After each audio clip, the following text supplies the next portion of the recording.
নবী পাক সাল্লাল্লাহু আলাইহি সাল্লাম বলছেন মৃত্যু ব্যক্তিকে দাফন করার পরে তোমরা চলে যেও না, দাঁড়াও। দাঁড়ার পরে কি করবে? আমার আপনার নবী সাল্লাল্লাহু আলাইহি সাল্লাম বলছেন ইস্তাগফিরু লিআখিকুম, তোমরা তোমাদের মৃত্যু ভাইয়ের জন্য দোয়া করো। জোরে বলো সুবহানাল্লাহ।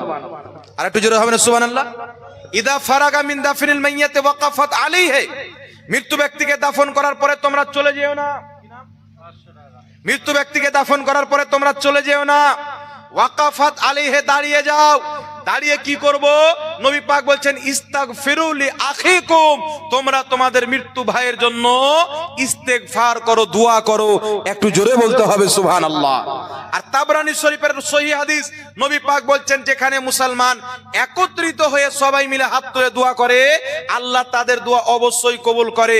সুতরাং মৃত্যু ব্যক্তিকে দাফন করার পরে দাঁড়িয়ে যাবেন, সবারই যখন মাটি দেওয়া হবে আপনারা সবাই মিলে ইমাম সাহেব দোয়া করবে, সবাই আমিন বলবে, এই দোয়া আল্লাহর দরবারে কবুল হবে ইনশাআল্লাহ। আমার নবী বলেছেন, একটু জোরে বলতে হবে সুবহানাল্লাহ। তার কারণে লা মাযহাবী নামধারী আহলে হাদিস